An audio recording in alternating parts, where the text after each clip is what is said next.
নবীজি সবার আগে সুবহে সাদিকের আগে তিনি পৌঁছে গেলেন। তারা রাসূলকে দেখে তারা খুব আনন্দ প্রকাশ করল, হারে আমাদের অপছন্দের কেউ না, মুহাম্মদকে আমরা সবাই ভালোবাসি।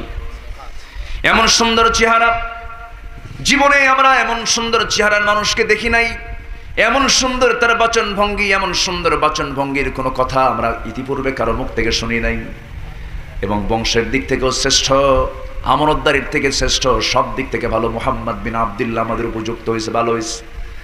সবাই খুশি হয়ে গেল। আমার নবীজিকে যখন দায়িত্ব দেওয়া হলো, আমার নবীজি সেই সময় নবুয়ত পান নাই। নবুয়তের পূর্ব সময়ে আমার নবীজি পাথরটা হাতের মধ্যে নিলেন, নিজের গায়ের চাদরটা জমিনে বিছায়া দিলেন। জমিনে বিছায়া দিয়া ওই চাদর, ওই হাজর আসওয়াদটা চাদরের ঠিক মাঝখানে রেখে, চাদরের কোনা হয় কয়টা, ওদিকে গোত্র কয়টা, নেতা কয়জন, 4 জন। 4টা চাদরের 4টা কোনায় 4 গোত্রের নেতাকে 4টা কোনা ধরতে বলে বললেন উঁচা করেন, সামনের দিকে নিয়ে যান। রাসূল পিছে পিছে আসতেছেন, 4 গোত্রের নেতা 4 কোনা চাদর ধরে ধরে নিয়ে যাচ্ছে। আমার নবীজি হাজর আসওয়াদটা আস্তে করে তুললেন, যেই জায়গায় রাখা দরকার সেই জায়গায় রেখে দিলেন, আর বুঝায় দিলেন, ও মক্কার গোত্রপতিরা, আমি আল্লাহর নবী হতে চলছি সামনের দিকে। জোরে বলে সুবহানাল্লাহ। একটা ইঙ্গিত দিচ্ছেন, নেতৃত্বের গুণ যা থাকা দরকার সব ছিল আমার নবীর ভিতরে। জোরে বলে সুবহানাল্লাহ। যে নবীজি সবার কাছে ভালো, কিন্তু নবুয়ত পাওয়ার পর তিনি সবার কাছে কি ভালো থাকলেন? ভালো থাকলেন না। কেন ভালো থাকলেন না? কারণ তিনি ইমানের বয়ান করেছেন, ইমানের দাওয়াত দিয়েছেন। আমার রাসূল যখন জাবেলে নূর থেকে কোরআন নামক এই আলোটা যখন তিনি নিয়ে আসলেন, কোরআনের আলো যখন তিনি হাতে করে নিয়ে চলে আসলেন, সঙ্গে করে নিয়ে চলে আসলেন, ঘরের মধ্যে ঢুকলেন। জাম্মিলুনি জাম্মিলুনি ইয়া খাদিজা, খাদিজা তুমি আমাকে বস্ত্র আচ্ছাদন করে দাও। লাকাদ খাশিতু আলা নাফসি, আমি আমার নিজের জীবন নিয়ে শঙ্কিত, মনে হয় বাঁচবো না, মরে যাব। সঙ্গে সঙ্গে আম্মাজান খাদিজা বলছেন, আমার স্বামী গো, পৃথিবীর কোনো অপশক্তি নাই আপনার কেউ ক্ষতি করতে পারে, কারণ আপনি কাউকে ঠকান না, আপনি মিথ্যা বলেন না। রাসূল কিন্তু নবুয়ত পান নাই সেই সময়। আপনি কাউকে ঠকান না, মিথ্যা বলেন না, আমাদের খেয়ানত করেন না, অসহায়ের পাশে দাঁড়ান, ইতিমের পাশে দাঁড়ান, দরিদ্রের পাশে দাঁড়ান। আপনার কোনো ক্ষতি, কোনো অপশক্তি করতে পারবে না। আমার নবীজি বলছেন, ওরে খাদিজা, আমি তোমাকে একটা দাওয়াত দেব আজকে। কি দাওয়াত? দাওয়াতটা হলো, খাদিজা, আমি তোমার সঙ্গে 15 বছর ধরে দাম্পত্যময় জীবন চালালাম, তোমার সঙ্গে চলতে নিয়ে কোনো ভুল ভালো করতে পারি, কিন্তু আজকে তোমাকে একটা অফার দেব আমি। সে অফারটা হলো, আমি আল্লাহর পয়গম্বরের ঘোষণা পেয়েছি, আল্লাহ পাক আমাকে নবী করে দুনিয়াতে পাঠিয়েছেন, কোরআন নামক কিতাব আমার কাছে নাজিল শুরু হয়ে গেছে, আমি আল্লাহর নবী, তোমার কি বিশ্বাস হয়?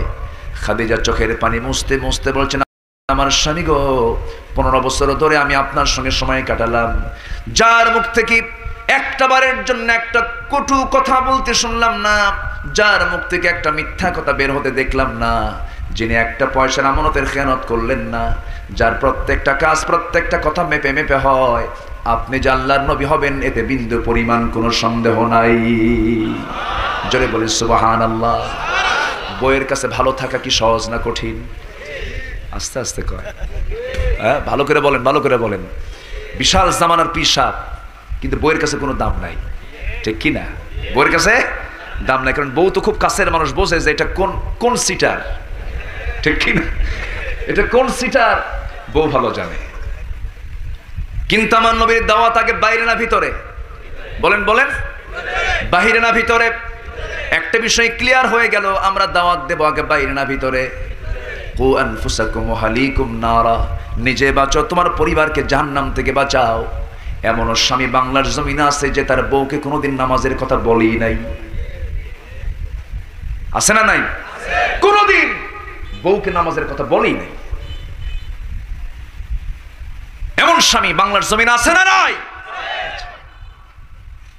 এমন বাপ আছে সন্তানকে কখনো নামাজের জন্য বলে নাই।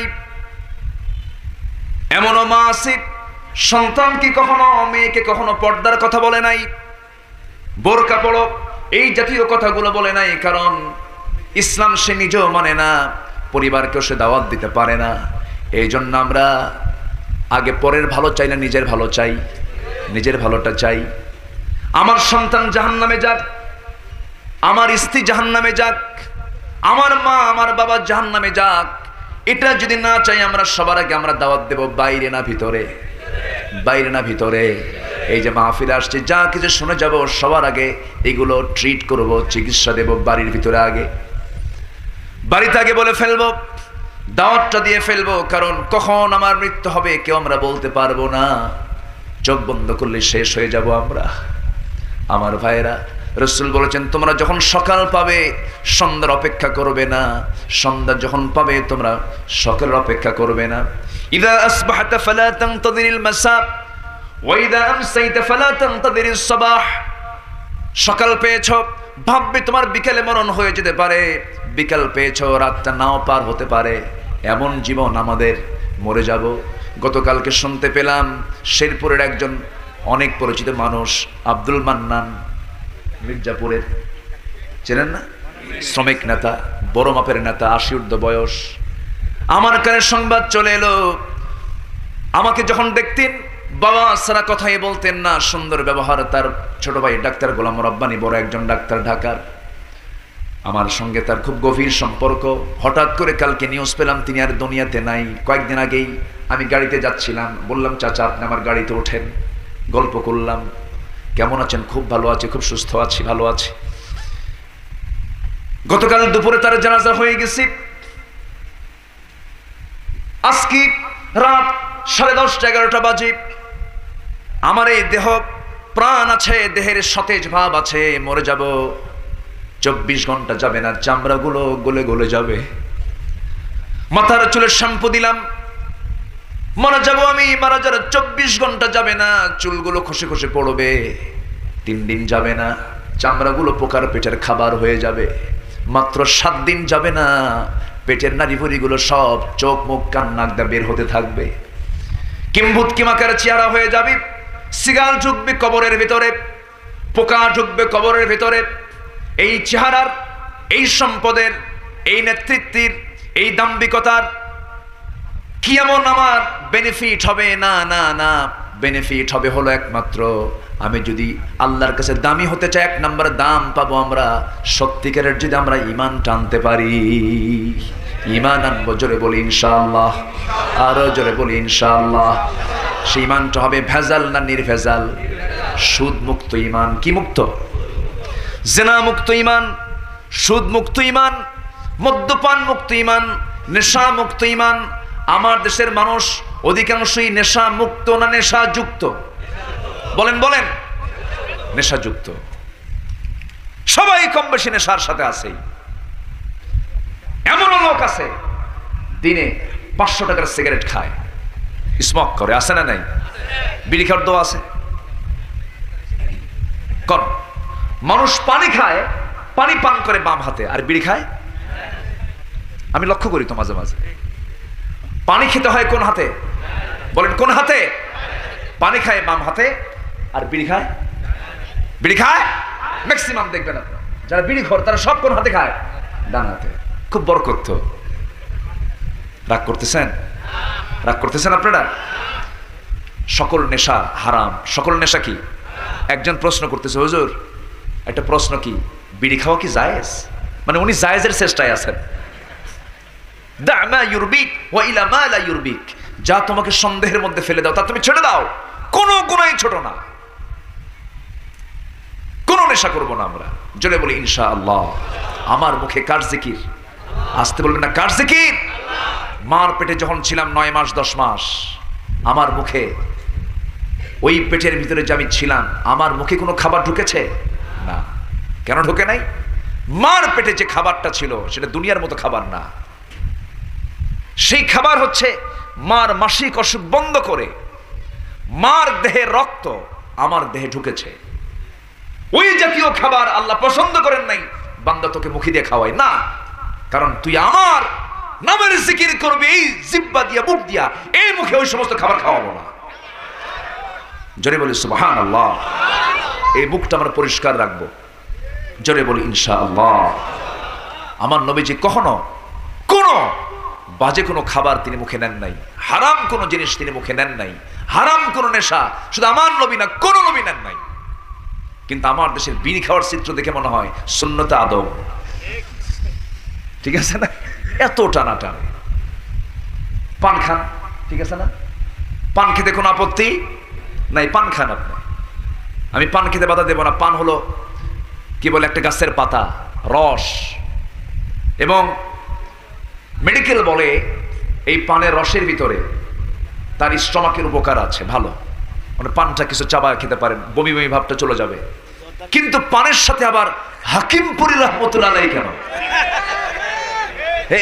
এই কথা আছে না নাই? এখানে ক্লেম আছে, এখানে অভিযোগ আছে। ভাবতেছেন যে হুজুরদের সারবমে আজকে? হুজুরদেরও সারাসারি নেই, কেউ ডাইরেক্ট মারে, কেউ একটু পুড়ায় মারে, খাওয়া যাবে না। এটা শুধু ডাক্তারদের বক্তব্য নয়, এটা ইসলামের বক্তব্য।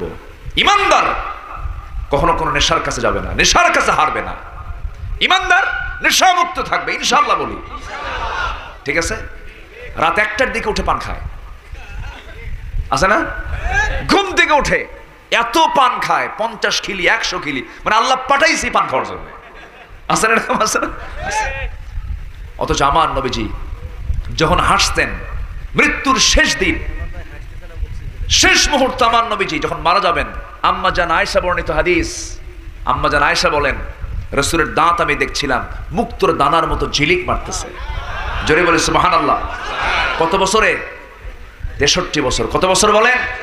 63 বছরে তার দাঁতগুলো মুক্তোর দানার মতো ঝিলিক মারতেছে।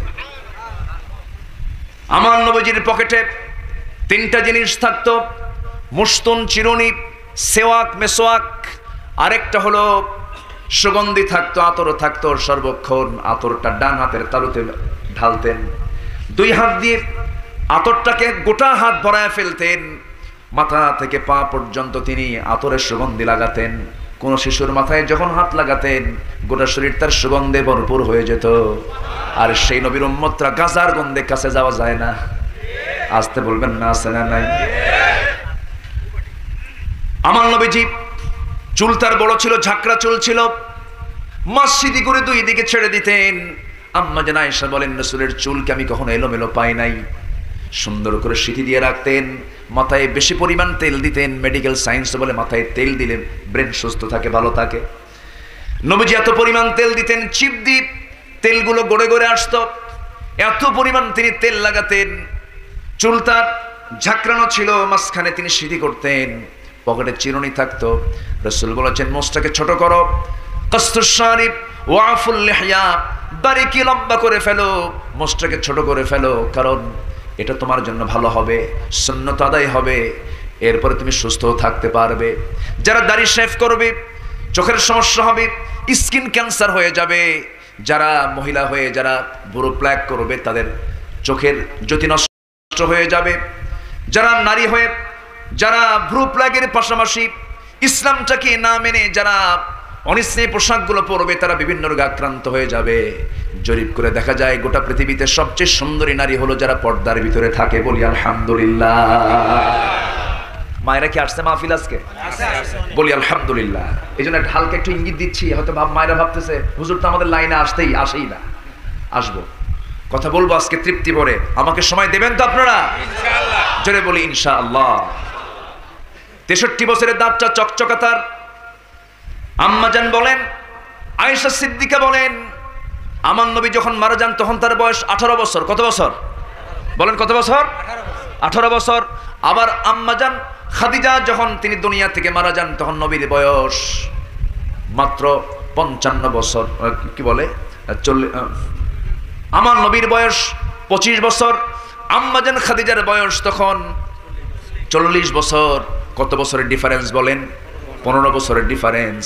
এই 15 বছরের ডিফারেন্স আমার নবীজি তার জীবনের প্রথম শুরু করেছেন বিধবা একটা নারীকে বিয়ের মধ্য দিয়া। বিধবার পাশে তিনি দাঁড়িয়েছেন। আবার শেষ জীবনে আম্মাজান আয়েশা সিদ্দিকাকে তিনি বিয়ে করেছেন। এই বিয়ে করার ইঙ্গিতটা দিয়েছেন কে বলেন? আসতে বলবেন না, কে বলেন? আল্লাহ দিয়েছেন। একাধিক বিয়ে আমার নবীর জীবনে ছিল। একাধিক বিয়েকে অনেকে ইনসাল্ট করে, হেয় করে, রাসূলকে গালমন্দ করে, জোরে করে নাউজুবিল্লাহ। এরকম আছে না নাই? এখন মায়েরা মনে মনে চিন্তা করতেছে, হুজুর সবাইকে কি আপনি সিগন্যাল দিয়ে গেলেন নাকি? একাধিক বিয়ে করেছেন মুহাম্মদ সাল্লাল্লাহু, এবং 4 খলিফা সহ বড় বড় সাহাবী যারা ছিলেন সব তাদের বউ ছিল একাধিক। দেখছেন সুবহানাল্লাহ কইছে কি? আর কেউ কিছু কয় না। বলি আলহামদুলিল্লাহ, বলি আলহামদুলিল্লাহ। হ্যাঁ, বিয়ে করা সুন্নাত, তো একাধিক স্ত্রী থাকা সুন্নাত। এটাকে অনেকে ইনকার করে। সমাজে বিধবা আছে না নাই? আসতে বলে আছে না নাই? তালাক প্রাপ্ত আছে না নাই? স্বামী রোড অ্যাক্সিডেন্টে মারা গেছে, স্ত্রী 25 বছর বয়সে বিধবা হয়ে গেছে। এই যৌবনা, এই নারীটা বিধবার যে একটা কষ্ট, এই কষ্ট নিয়ে সে দিনেতিপাত করছে। এবং এই বিধবার হার যদি সমাজে বেড়ে যায়, ফিতনা হওয়ার সম্ভাবনা আছে না নাই? কম আছে না বেশি আছে? বেশি আছে। ইসলাম যা বলে ওর মধ্যে কল্যাণ আছে। আমার দেশে কয়েকদিন আগে আদমশুমারি হয়েছে। আদমশুমারি হলো না জনশুমারি হলো? আদমবাদ, নবী তো নবীর নাম চলবে না। কি শুমারি হলো? জনশুমারি। আদম নাই নাকি? আদম তো নবীর নাম। আদম নাম রাখলে ভালো হতো, আদমশুমারি একটা নবীর নাম হতো। আল্লাহু আকবার বলে। আদমবাদ, জনশুমারি। সেই জনশুমারিতে নারী বেশি না পুরুষ বেশি? ধরেন 50 লাখ বেশি। এই 50 লাখ নারী যারা বেশি হলো, সমান সমান তো হয়েছে। এক্সেস যে 50 লাখ নারী হলো, এরা কি জাতীয় সম্পদ হবে? হ্যাঁ, এক্সেস। হ্যাঁ, তাহলে এদের সামাজিক নিরাপত্তা আছে না নাই? গোটা পৃথিবীতে নারী বেশি না পুরুষ বেশি? নারী বেশি। তাহলে ইসলাম যে ফয়সালা দিয়েছে এর মধ্যে কল্যাণ আছে না নাই? এক স্বামী তার স্ত্রীকে বলছে, শোনো, আমাদের পাশের প্রতিবেশীর এক বন্ধুর বউটা বিধবা হয়ে আছে, আমার বন্ধু মারা গেছে, ওই বিধবাকে আমি বিয়ে করতে চাই, তোমার কি চিন্তা? কও। চোখ এরকম বানাইছে। কথা কি বুঝতেছেন আপনারা? এরকম বানায় বলে, তোমার নজর এত খারাপ। কি কথা বুঝতেছেন? এক ধমকে বলতেছে, তুমি কি বলতে চাও? কেনা ভাগ দেবই না। আচ্ছা ঠিক আছে, ঠিক আছে, আমি ওইদিকে যাব না। আল্লাহর কি ফয়সালা, কয়েকদিন পর স্বামীও মরছে। কি মরছে? ওই মহিলার স্বামী মারা গেছে। স্বামী মারা যাওয়ার পর সে বুঝতেছে বিধবার কি যন্ত্রণা। তাকে প্রস্তাব দিয়েছে একজন পুরুষ, তাকে প্রস্তাব দিয়েছে যার বাড়িতে একটা স্ত্রী আছে। সেই প্রস্তাব দেওয়ার পর এখন এই মহিলা চিন্তা করতেছে যে এই প্রস্তাবে সে তো আমাকে প্রস্তাব দিল ঠিক, কিন্তু তার বউ রাজি হবে কিনা এটা তো আমি জানি না। সে এখন সেজদায় পড়ে কান্দে আর কয়, আল্লাহ ওর বউ যেন রাজি হয়, ওর বউ যেন রাজি হয়। কি কথা কি বুঝতেছেন আপনি? শেষে বলতেছে, আল্লাহ আমি তো আগে বুঝি নাই বিধবার যন্ত্রণা কি। আমার স্বামী যে সিদ্ধান্ত নিয়েছিল, এই সিদ্ধান্ত যদি বাস্তবায়ন হতো, হয়তো আজকে আমার স্বামীকে আমার হারানো লাগতো না। বিষয়টা আমি এই জন্য বললাম, ইসলামের মধ্যে কল্যাণ আছে না নাই? আসতে বলবেন না আছে না নাই? কিন্তু আজকে সমাজে এক স্ত্রীকে সার্টিফিকেট রেখে হাজার নারীর সাথে অকাম কুকাম মারা, অকাম কুকাম করা এরকম পুরুষ আছে না নাই? আছে না নাই? অতএব জেনা ভালো না বিয়ে ভালো? জেনা ভালো না বিয়ে ভালো? বিয়ে ভালো। রাসূল বিয়ে করেছেন। আমার নবীজি আম্মা জানা আয়েশা সিদ্দিকা কি জীবনের শেষ সময় পেলেন, খাদিজা রাদিয়াল্লাহু আনহা কি আগেই তিনি বিদায় জানায় দিলেন। আমার নবীজি যৌন চরিতার্থের জন্য বিয়ে করেন নাই। নবীজি বিয়ে করেছেন একমাত্র আল্লাহর হুকুমটাকে প্রতিষ্ঠা করার জন্য। যদি তিনি যৌন চরিতার্থই তার উদ্দেশ্য হতো, বিধবাকে তিনি প্রথম বিয়ে করেছেন এবং তিনি বলেন, আমার খাদিজা যদি জীবনের শেষ সময় পর্যন্ত থাকতো, আমার দ্বিতীয় বিবাহের কোনো প্রয়োজন হতো না। খাদিজার ইন্তেকালের পর আমার নবী আম্মা জানা আয়েশাকে বিয়ে করলেন। মারা যখন যাবেন, মৃত্যুর সময় আমার নবীজি ইন্তেকাল করবেন, ইন্তেকাল না দিয়ে আম্মা জানা আয়েশার ঘরের মধ্যে ঢুকলেন। বলছেন, আয়েশা বালিশটা না দিয়া তুমি উরুটা দিয়ে দাও। উরুটা বিছায়া দিলেন। নবীজি তার উরুতে মাথা রাখলেন, আরাম ফরমালেন। আরাম ফরমায়া বলছেন, আয়েশা প্রচন্ড মাথা ব্যথা হচ্ছে, আমাকে মাথায় একটু পানি ঢেলে দাও। তো পানি ঢেলে দেওয়া হলো। আজান হয়ে গেল। আজান হওয়ার সঙ্গে সঙ্গে তিনি গায়ের শক্তি প্রয়োগ করে তিনি দাঁড়ানোর চেষ্টা করছিলেন। দাঁড়াতে নিয়ে দাঁড়াতে পারলেন না, বলছেন আয়েশা রে মনে হয় আর দাঁড়িয়ে জামাতে নামাজ পড়তে পারবো না, তোমার আব্বা আমার বোন আবু বকরকে ডাক দাও, আমার মুসল্লায় দাঁড়ায়া যেন সে নামাজের নেতৃত্বটা দিয়ে দেয়। তার বাবাকে ডাকা হলো, আজান দেওয়া হলো, নামাজ শুরু হয়ে গেছে। রাসূল বলছেন আয়েশা আমাকে একটু ধরো তো। তাকে ধরে নিয়ে জানালার কাছে নিয়ে যাওয়া হলো। জানালার কাছে চলে গেলেন। আমার নবীজি জানালার সেই ফাঁকা দিয়া তার সাহাবীদের নামাজের দৃশ্যগুলো দেখছিলেন, রুকু করছিলেন, সেজদা দিচ্ছিলেন, সাহাবে কেরাম কাঁদতেছিলেন, আমার নবীজিও কাঁদতেছিলেন। নবীজির চোখের কোনা বেয়ে বেয়ে টপ টপ করে পানি পড়ছিল। রাসূল বলছেন আয়েশা আমার দিকে তাকিয়ে তাকিয়ে তুমি কাঁদো কেন, কি হয়েছে? আম্মা জান আয়েশা বলছেন ইয়া রাসূলুল্লাহ আপনার চোখের পানি দেখলে কি আমার ভালো লাগে নাকি? আপনি কেন কাঁদেন? আপনার সাহাবীরা আল্লাহর হক আদায় করছে, নামাজ আদায় করছে, আপনার তো এটা আনন্দের বিষয়।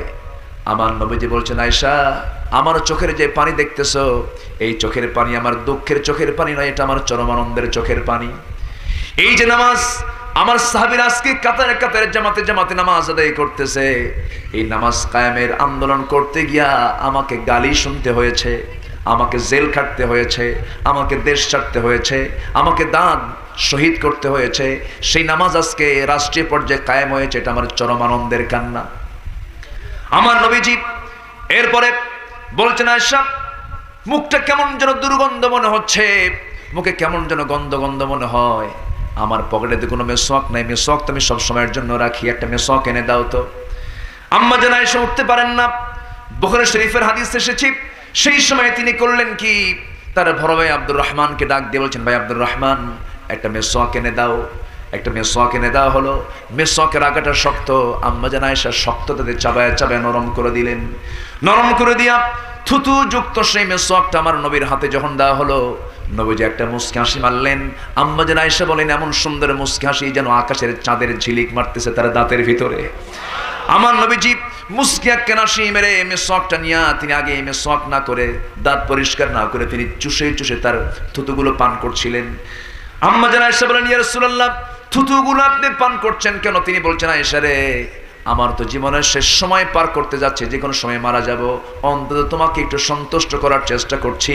আয়েশা আমি তোমাকে দারুণ ভালোবাসি, জোরে বলি সুবহানাল্লাহ। আমার নবীজি এরপরে বলছেন আয়েশা যে কোনো মুহূর্তে আমি দুনিয়া থেকে বিদায় হয়ে যাব, তুমি আমার জীবন সঙ্গিনী হয়েছ, লক্ষ লক্ষ হাদিস তোমাকে আমি জানিয়ে দিয়েছি, আমি আজকে মারা যাচ্ছি, যে কোনো মুহূর্তে মালাকুল মউত চলে আসবে, আমি মনে হয় মারা যাব। এই কথা বলতে বলতেই তিনি বলছেন আয়েশা আমি তোমাকে কিছু কথাও শুনিয়ে দেব, তোমাকে জানিয়ে দেব। এমত অবস্থায় মালাকুল মউত দরজার সামনে হাজির হয়ে গেছে। আমার নবীজি সামনে টের পেলেন কে যেন দাঁড়ানো, সালাম দিয়ে বলছেন আনা মালাকুল মউত, আমি আপনার জান কবজ করতে এসেছি। রাসূল বললেন ঠিক আছে তুমি এসেছো ভালো কথা, আমার ভাই জিবরাইল হয়তো আসবে, জিবরাইলের সঙ্গে আমি কিছু পরামর্শ করব। জিবরাইল আমিন চলে আসলেন, এসে বলছেন ইয়া রাসূলুল্লাহ আপনি কি বলতে চান, আপনি একটু আমার সঙ্গে পরামর্শ করে বলুন। রাসূল বলছেন ভাই জিবরাইল আপনি আমার কাছে 24,000 বার এসেছেন, ওহী নিয়ে এসেছেন, বহু কথা আপনার সঙ্গে আমার মত বিনিময় হয়েছে। মালাকুল মউত এসেছে জান কবজ করার জন্য, সে আমার কাছ থেকে পারমিশন চায়, আমি কি করব বলেন? আপনি আজকে আমাকে সব পরামর্শ দিবেন, যেটা হয় সেটাই আমি করে ফেলবো। জিবরাইল বলছেন ইয়া রাসূলুল্লাহ আল্লাহর রাসূল আপনার প্রতি ফেরেশতারাও দোয়া করে, দরুদ পড়ে, আল্লাহ আপনার জন্য দোয়া করে। আপনার সবচেয়ে প্রিয়জন দুনিয়ার কেউ না, আল্লাহ আপনার সবচেয়ে প্রিয়জন, আপনার আল্লাহর কাছে ফিরে যাওয়া ভালো। একটু আসতে বলেন সুবহানাল্লাহ। আমাদেরও কার কাছে ফিরে যাওয়া ভালো? আসতে বলেন কার কাছে ফিরে যাওয়া ভালো? কার কাছে ফিরে যাওয়া ভালো? সবাই কি ফিরে যেতে চান? আস্তে আস্তে কয় সবাই কি ফিরে যেতে চান? সবাই কি ফিরে যেতে চান? এই প্রশ্ন বারবার বিবেককে বলবেন, নফসকে বলবেন, হে নফস তুই কি আল্লাহর কাছে ফিরে যেতে চাস? তোর কি মন চায় যে আমি আল্লাহর কাছে দ্রুত ফিরে যাই? যদি দ্রুত ফিরে যাওয়ার চিন্তা যদি আমার নফস বলে দেয়, ভাবতে হবে আমার ঈমান 16 আনা হয়ে গেছে। জোরে বলি সুবহানাল্লাহ। আমরা ফিরে যেতে চাই কার কাছে? আল্লাহর কাছে। জিবরিল আমিনকে সামনে দেখে রাসূল কেঁদে ফেললেন, বলেন ভাই জিবরাইল আপনার পরামর্শ আমি গ্রহণ করলাম, আমি আমার রবের কাছেই ফিরে যেতে চাই। মালাকুল মউত নবীর সামনে চলে এলেন। রাসূলের জন্ম কোন মাসে? মৃত্যু কোন মাসে? আমরা কোন মাস অতিক্রম করছি? একটু বললাম, তার জীবন থেকে হালকা একটু বলার চেষ্টা করছি। আমি কি আলোচনা চালিয়ে যাব তো? বলি আলহামদুলিল্লাহ। আমার নবীজি ইন্তেকাল করবেন, মালাকুল মউত তার সামনে এসে হাজির। এই মালাকুল মউত সবার সামনে একদিন আসবে, সন্দেহ আছে? তাফসীর এসেছে প্রত্যেক বান্দার কাছে মালাকুল মউত প্রত্যেকদিন 5 বার আসে। কয়বার? আসতে বলুন, কয়বার আসে? আজকেও আমার আপনার সঙ্গে সাক্ষাৎ করে গেছে কয়বার? 5 বার। তাফসীর এসেছে 5 বার করে আসে, ঘুরে ঘুরে দেখে যায়। আর ফেরেশতা তো নাই আমাদের সাথে। আস্তে আস্তে কয় আছে না নাই? কই আছে? আছে তো। আচ্ছা, যদি কয়, যদি আপনি বলেন কই আছে দেখি না তো, বাতাস আছে না নাই? কই আছে? বাতাস দেখা যায়? দেখা যায় না। কিন্তু ফেরেশতা কিন্তু আছে, দেখা যায় না। ওয়া ইন্না আলাইকুম লাহাফিযিন কিরামান কাতিবিনা ইয়ালামুনা মা তাফআলুন। জোরে বলুন আল্লাহু আকবার। আমার বন্ধুগণ, ফেরেশতা জিবরিল আমিন নবীর কাছ থেকে বিদায় নিয়ে নিলেন। মালাকুল মউত চলে আসবেন তার জান কবজ করার জন্য। আমার নবীর পারমিশন নিয়েছেন। এই মালাকুল মউত একদিন আরেকজন নবীর জান কবজ করতে গেছেন। তিনি হচ্ছেন মূসা আলাইহিস সালাতু ওয়াস সালাম। মূসার দরবারে গিয়া দাঁড়িয়ে বলছেন, হে মূসা, জান কবজ করার জন্য আজকে তোমার কাছে এসেছি। সঙ্গে সঙ্গে মূসা বলছেন, জান কবজ করার জন্য আসছো, ভালো কথা, এইদিকে কাছাকাছি আসো। কাছে যখন চলে আসছে, হাতের নাগালে পাওয়া মাত্রই হাঁকায় মারছে একখান থাপ্পড়। এক থাপ্পড়ে চিত হয়ে পড়ে গেছে মালাকুল মউত। আল্লাহর কাছে গিয়ে বলে, আল্লাহ, কার কাছে পাঠাইছো? জান কবজ করতে গেছি, যার উল্টা জান তো আমারই কবজ দিনে ছিল। সেই নবীর নাম কি বলেন? মুসা। এনার থাপ্পড় থেকে কেউ রেহাই পায় নাই। থাপ্পড় মোটামুটি তার সবাই খাইছে, ফেরাউনও খাইছে। সেই থাপ্পড় মারার সময় আজ হয়েছে, ঠিক কিনা? থাপ্পড় মারার জন্য হাত প্রস্তুত করুন। নতুন ফেরাউনকে মোকাবেলা করতে হবে মুসলমান। রাজি আছেন কারা কারা? হাত উঁচু করে দেখা।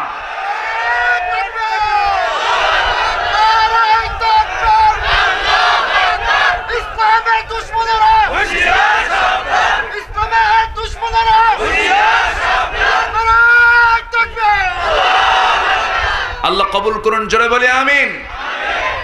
ফেরাউন তো গেছে, ওরা আওলাদ আছে না নাই? আছে না নাই? পৃথিবীতে প্রথম হত্যার রাজনীতি চালু করেছে ফেরাউন। প্রথম হত্যার রাজনীতি কে চালু করেছে? ফেরাউন। কেমনে?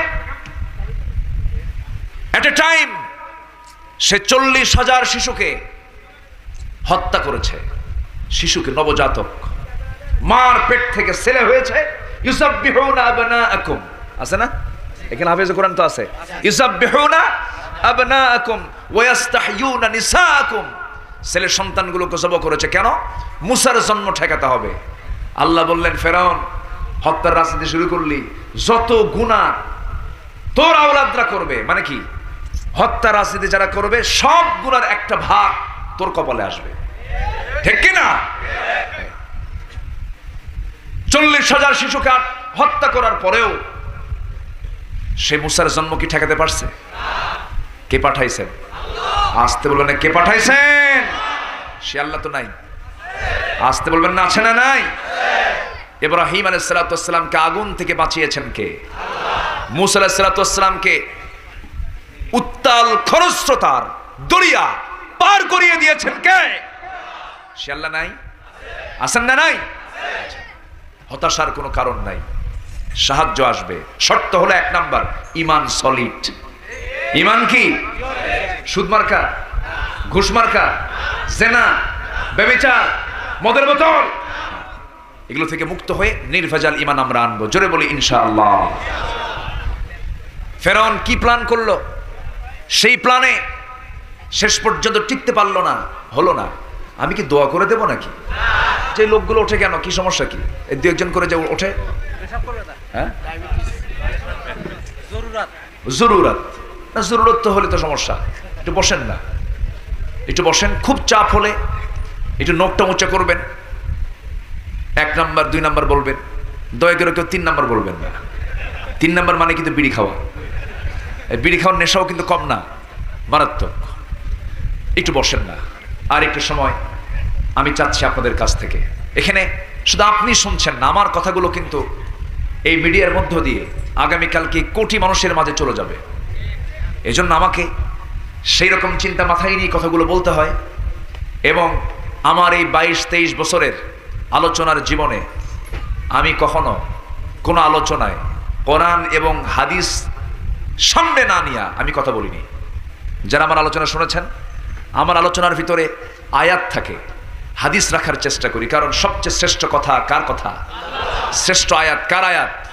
আমার দেশে বহু আলোচক আছে, তারে নারে বান্দরে কলা খাইছে ইন্দুরে, 2 ঘন্টা বক্তৃতা, কাইন্দে কুন্দে সব শেষ। শ্রোতাকে বলা হয় বুঝলেন কি? কানলাম তো ঠিকই, বুঝি নাই কিছু। এরকম আছে না নাই? তাহলে কান্দে কেন তাও জানে না। কিছু শিক্ষা নিয়ে যেতে হবে। তাহলে ইমান থাকতে হবে সুদ মুক্ত, ইমান থাকতে হবে জেনা মুক্ত, ইমান থাকতে হবে দুনিয়ার দল করে ইমান করা যাবে না, আল্লাহর দল করে ইমান আনতে হবে। আমার ভাইয়েরা, মিস্টার ফেরাউন করলো কি? মূসা আলাইহিস সালাম কি নিশ্চিহ্ন করার জন্য কত হাজার শিশু, কত হাজার শিশু, 40,000 শিশুকে হত্যার পরিকল্পনা নিয়ে হত্যা পর্যন্ত করে ফেলে দিয়েছিল। আল্লাহ বলছেন, না রে ফেরাউন, তুই বুঝলি না, আমার মূসাকে আমি দুনিয়াতে পাঠাবো। শুধু পাঠাবোই না, তোর চোখের সামনে আমার মূসাকে বড় করব। বড় করা হলো। বড় হলেন কার বাড়ি? আসতে বলবেন না, কার বাড়ি? ইতিহাস কম বেশি সবার জানা আছে। মূসার দাওয়াত সবচেয়ে বেশি কার্যকর হয়েছে ফেরাউনের বাড়িতেই। ইসলাম কবুল করছেন কে? বলেন, কি ইসলাম কবুল করেছেন? আসিয়া। নবীর দাওয়াত চলে গেছে রাজ দরবারে। কি দাওয়াত তাদের ছিল, কি মজবুত দাওয়াত তাদের ছিল, রাজ দরবারে পর্যন্ত হানা দিয়েছে তারা দাওয়াত। আসিয়া আলাইহিস সালাম মূসা আলাইহিস সালামকে ছোট্টবেলায় নদীর কিনারে থেকে তুলে আনলেন, কাঠের বাক্সে করে ছেড়ে দিয়েছে মা। সেই কাঠের বাক্স পাঠায় দিয়েছেন কে? কি বলে? ওয়াউহা ইলা উম্মি মূসা ওয়াউহা ইলা উম্মি মূসা আন আরদিহি ফাইন খিফতি আলাইহি ফালকিহি ফিল ইয়াম্মি ওয়ালা তাখাফি ওয়ালা তাহজানি। হে মূসার মা, চিন্তা করো না, সন্তান ডেলিভারি হয়ে যাক। সন্তানটাকে আস্তে করে ডেলিভারি করার পরে কাঠের বাক্সে ভর্তি করে তুমি সাজিয়ে দাও, সমুদ্র বক্ষে তুমি ছেড়ে দাও। তুমি কোনো চিন্তা করবে না, তোমার সন্তানকে আমি সময়ের ব্যবধানে তোমার কোলে আমি আল্লাহ আবার পৌঁছায়া দেব। জোরে বলি সুবহানাল্লাহ। বিপদ দেন কে? উদ্ধার করেন কে? সুখ দেন কে? দুঃখ দেন কে? দুঃখের পরে আবার সুখটা দিয়ে দেন কে? বাপ মারা যায়, শোকাহত, বাবার জন্য পেরেশান হয়ে বারবার অস্থির হয়ে কান্দে। ওইদিকে তার ঔরস থেকে আল্লাহ তাআলা আরেকটা ছেলে সন্তান দিয়ে দেন। ছেলে সন্তান দেখলে পরে কলিজা ভরে যায়। আলহামদুলিল্লাহ বলেন। এই সুখগুলো কে দিয়েছেন? আল্লাহ দিয়েছেন। আমার ভাইয়েরা, মূসা আলাইহিস সালামকে সেই দরিয়া থেকে আসিয়া আলাইহিস সালাম কেউ তুলতে পারে না, বাক্সটা কেউ খুলতে পারে না, অটোমেটিক সুইচ সিস্টেম, কেউ হাত দিলেও খোলে না। আসিয়া যখন হাত দিলেন, হাত দেওয়ার সঙ্গে সঙ্গে মুখটা খুলে গেল। কাঠের বাক্স খোলার সঙ্গে সঙ্গে দেখতে পেলেন ভ্রু যুগল, ডাহুক ডাহুক চোখ, কালো কেশ, সুন্দর চেহারার একজন নবজাতক বাচ্চা সেই কাঠের বাক্সের ভিতরে সুন্দর করে কোলের মধ্যে উঠায় নিলেন। তার কোনো ছেলে সন্তান ছিল না, কয়েকটা মেয়ের সন্তান ছিল। মনে মনে চিন্তা করলেন, না না, এই সন্তানকে আমি কাউকে দেব না, এই সন্তানটাকে আমি এই দরবারেই বড় করব। আমার খুব পছন্দ হয়ে গেছে। আল্লাহ কই, ঠিক আছে, আসিয়ে নিয়ে যা। যেরকম সুবহানাল্লাহ। সুন্দর করে কোলে করে নিয়ে মূল দরজার মূল গেটের ফটকের ভিতরে দিয়ে যখন যাচ্ছিলেন, ফেরাউন রামসিস সামনে দাঁড়ায় বলছে, হে আসিয়া, তোমার কোলেটাকে কুররাতা আইনিল লি ওয়া লাক, আমার চক্ষু শীতলকারী, আপনার চক্ষু শীতলকারী সন্তান চেয়ে দেখেন। এমন সুন্দর সন্তান আপনি জীবনে দেখেন নাই। সঙ্গে সঙ্গে ফেরাউন যখন তার চেহারার দিকে নজরটা দিয়েছে, নজর দেওয়ার সঙ্গে সঙ্গে মনে মনে ভাবতেছে, এত সুন্দর চেহারা কি মানুষের হয় নাকি? এটাই বুঝি মনে হয় মূসা। ওর ভয় কি ঢুকছে? কিসের ভয় ঢুকছে? কিসের ভয় ঢুকছে বলেন? মূসার ভয় ঢুকে গেছে। সঙ্গে সঙ্গে আসিয়া বলছেন, আমার স্বামী, আপনার চেহারা এমন ফ্যাকাশে হয়ে গেল কেন? এবার ফেরাউন বলছে, আসিয়া শোনো, 40,000 শিশুকে মারলাম রাজনীতি পাকাপোক্ত করার জন্য। কি পাকাপোক্ত করার জন্য? ক্ষমতা পাকাপোক্ত করার জন্য 40,000 শেষ করলাম। আমার আইন আমি লঙ্ঘন করব কেমন করে হয়? আমার দরবারে তুমি আইন লঙ্ঘন করবে, আমি মানুষকে মুখ দেখাবো কেমনে। আসিয়া বলছেন শোনেন, বাতির তলে অন্ধকার। বাতির তলে কি অন্ধকার? যা করেন করেন। তাহলে বাতিল নেতারা আইন খাটায় মানুষের মাঝে, নিজের মাঝে আইন থাকে না, ঠিক কিনা? নিজের মাঝে আইন থাকে না। আইন সবার জন্য কি? আইন সবার জন্য। খলিফা ওমরের সময় ছিল আইন সবার জন্য, খলিফায়ে রাশিদের সময় আইন সবার জন্য সমান। কেমন সমান ছিল? যদি সময় থাকে শেষের দিকে গিয়ে খলিফায়ে রাশিদের বিচার কেমন ছিল, আইন কেমন ছিল একটু বলার চেষ্টা করব। ঈমান কাকে বলে? সেই সমস্ত সাহাবীরা হচ্ছে তার উজ্জ্বল প্রমাণ। আল্লাহু আকবার বলো। এই লাইনে যখন আসলাম একটু বলে ফেলি। ফেরাউন বলতেছে আসিয়া শোনো, কোনো কথা নাই, আমি এটাকে মেরে ফেলবো। কেন? আইন লঙ্ঘন করতে পারবো না। আসিয়া বলছেন আপনি কি আমাকে ভালোবাসেন নাকি? অবশ্যই ভালোবাসি তোমাকে, আমি একে মারতেই দেব না। আমি একে এই দরবারে বড় করব। আমার ভাষা আপনার ভাষা, আমার চেহারা আপনার চেহারা দেখে বড় হবে, উত্তরসূরি হবে, একে আমি মারতে দেব না। ফেরাউন কয় ঠিক আছে, নেতা যত বড়ই হোক বইয়ের কাছে তো কাইত, এরকম হয় না? পারে না তো। শেষ পর্যন্ত বলে ফেললো ঠিক আছে তোমার কথাই থাকলো, তবে এখন এই বাচ্চাটার তো মা নাই, এই বাচ্চাকে দেখবে কে? আসিয়া বলছেন আপনি দেখবেন, আপনি ব্যবস্থা করেন। কি ব্যবস্থা? ধাত্রী খোঁজেন, গোটা দেশে ফরমান জারি করেন। গোটা দেশে ফরমান জারি করলো, হামানকে ডাকলো, মন্ত্রী পরিষদকে ডেকে বললো এই দেখো তো ধাত্রী কই। গোটা দেশ থেকে অনেক মা আসলো দুধ খাওয়ানোর জন্য, কারো স্তন মুসা মুখে নেয়নি না। 3 দিন গেল। কয়দিন গেল বলেন? কয়দিন? 3 দিন না খেয়ে থাকলে বাচ্চার কি অবস্থা হতে পারে? মেডিকেল সায়েন্স বলছে যে একটা বাচ্চা যখন মার পেট থেকে আসে 3 দিনের রিজার্ভ খাবার নিয়ে বাচ্চা দুনিয়াতে আসে। কয়দিনের? কি চষে? কি চষে? আঙ্গুল চষে। এই আঙ্গুলের ভিতরেই পেটের ভিতরে রিজার্ভ কিছু খাবার থেকে যায়। মুসা আলাইহিস সালামের চোখটা একটু গর্তের মধ্যে চলে গেছে। তাফসীর এসেছে এই 3টা দিন কোনো খোঁজ খবর নাই, কোনো বাচ্চাটা কারো দুধ নেয় না মুখে। হঠাৎ করে একজন মহিলা চলে আসলেন। মহিলা এসে বলছেন আসিয়া শোনো, আমার জানা মতে একটা খবর আছে। কি খবর বলেন? অমুক জনপদে এক মহিলা আছে, খুব আবেদা সালেহা পরেশগারিনী, খুব ভালো। ওই মহিলাকে যদি এখানে নিয়ে আসা হয়, ওই মহিলাকে সে মা বানাতে পারবে, সে মনে দুধ, তার মনে দুধটা খেতে পারবে, তাকে পছন্দ করবে। আসিয়া বলছে দেরি তাড়াতাড়ি না করে তাড়াতাড়ি নিয়ে আসো, দ্রুত গতিতে নিয়ে আসো। এবার যে মহিলা এই সংবাদটা দিয়েছে সেই মহিলা হচ্ছেন মুসার ছোট খালাম্মা। যেরকম সুবহানাল্লাহ। নদীর কুল ঘেঁষে ঘেঁষে এসেছেন। সূরাতুল কাসাস যারা পড়েছেন, সূরাতুল কাসাসের মধ্যে বিশাল ইতিহাস আল্লাহ পাক তুলে ধরেছেন। এরপরে কি হলো? মাকে ডেকে আনা হলো। মা যখন সন্তানকে কোলে নেয়, মার গায়ের গন্ধ সন্তান টের পায় কি পায় না? আসতে বলবেন না, পায় কি পায় না? অন্য মায়ের গন্ধ একরকম, নিজের মায়ের গন্ধ আরেক রকম। মা যখন সন্তানের গন্ধ পেয়েছেন, সন্তান যখন মায়ের গন্ধটা পেয়েছেন, সুন্দর করে কোলের মধ্যে নিয়ে স্তনটা খুলে দেওয়া হলো। দুধ খাওয়া শুরু হয়ে গেল। আসিয়ার মুখে হাসির ঝিলিক দেখা দিয়ে দিল। আসিয়া বলছে শোনো ও মহিলা, আমি তোমাকে কিন্তু এই দরবার ছেড়ে যেতে দেব না অন্তত 2 বছর। এবার মুসার মা মনে মনে আমি তো এটাই চাই। যেরকম সুবহানাল্লাহ, আমি তো এটাই চাই। যেমন কথা তেমন কাজ। এবার বলতেছে শোনো, তোমাকে এমনি এমনি রাখবো না, তুমি যেহেতু এই রাজ দরবারে তোমার চাকরি হয়ে গেল, দুধ খাওয়াতে হবে, তোমাকে এমনি এমনি রাখবো না। এই বাচ্চার জন্য দক্ষিণা হাওয়া বয়, দক্ষিণা বাতাস বয়, এমন একটা সুন্দর শীতাতপ নিয়ন্ত্রিত এয়ার কন্ডিশন একটা রুম তোমার জন্য বরাদ্দ দিয়ে দিলাম, এবং তোমাকে মাসে মাসে বেতন দিয়ে দেব, সবচেয়ে বেশি বেতন তোমাকে দেওয়া হবে। আল্লাহ বলছেন ফেরাউন রে, রাজনীতি পাকাপোক্ত করার জন্য, ক্ষমতায় থাকার জন্য এত ষড়যন্ত্র করলি, 40,000 শিশুকে হত্যা করলি, দেখ আমি সেই মুসাকে তোর ঘরের 1 নম্বর রুম দখল করায়া দিলাম। সুবহানাল্লাহ। এবং মুসার মা দুধ খাওয়াবে, মাসে মাসে আবার বেতনও নেবে। আল্লাহু আকবার বলেন। দুধ খাওয়ানো মায়ের দায়িত্ব আছে না নাই? বেতনটা বোনাস। বেতনটা কি? বোনাস। দুধ খাওয়ানো হলো, টাকাও কামাই হলো, বাড়িও দখল হয়ে গেল। 2 বছর বয়স হয়ে গেল। একটা দিন ফেরাউন ভুল করে ওয়াসি আলাইহিস সালাতু ওয়াস সালামের কোল থেকে মুসাকে কোলের মধ্যে নেয় নাই। একদিন বলছে আমার স্বামী আপনি এত বড় পাষাণ, বাচ্চা দেখলে কোলেও নেন না, আপনি কিসের মানুষ? কে দাও তো বাচ্চা। কোলের মধ্যে নিয়েছে, নতুন কোলে বাচ্চা সহজে উঠতে চায়। আবার একে তো ফেরাউন, এইদিকে মুসা, দ্বন্দ্ব আছে না নাই? আসতে খবর না, আছে না নাই?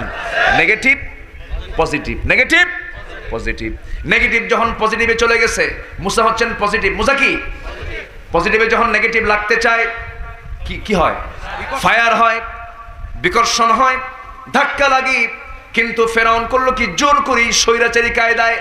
সুমো তো জোর করে খাওয়া যায় না, বাচ্চাকে আগে সময় দিতে হয়, কোলে নিতে হয়, চকলেট দিতে হয়, আদর করতে হয়, স্নেহ দিতে হয়, আদর করতে হয়, একটু লোভ ধরাতে হয়। কিন্তু ফেরাউন করলো কি স্বৈরাচারী কায়দায় জোরপূর্বক আসিয়াকে সন্তুষ্ট করার জন্য কোলের মধ্যে নিয়ে যখন চুমু খেতে উদ্যত হয়েছে, বারবার মাথাটা সরায় নেয়, মুখটা সরায় নেয়।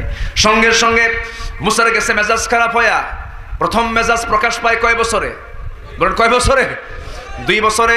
2 বছর বয়সের মুসা আলাইহিস সালাম মেজাজটা তার প্রকাশ পেয়ে গেল যখন জোর করে, যখন স্বৈরাচারী কায়দায় চুমু খেতে উদ্যত হয়েছে।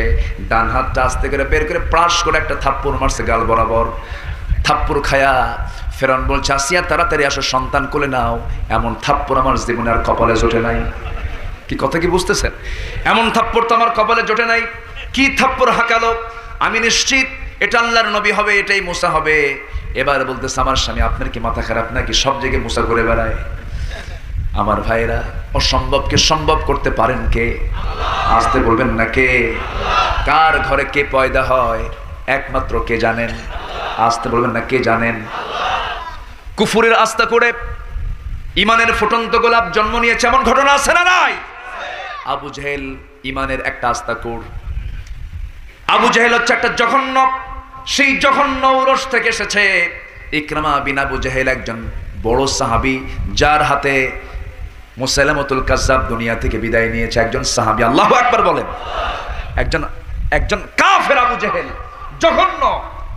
গোটা পৃথিবীর ইতিহাসে সবচেয়ে জঘন্য কে? সে আবু জেহেলের ছেলে হলো একজন সাহাবী। আল্লাহু আকবার বলবেন না? মুসা আলাইহিস সালাতু ওয়াস সালাম ধীরে ধীরে বড় হতে লাগলেন, যৌবন পেয়ে গেলেন।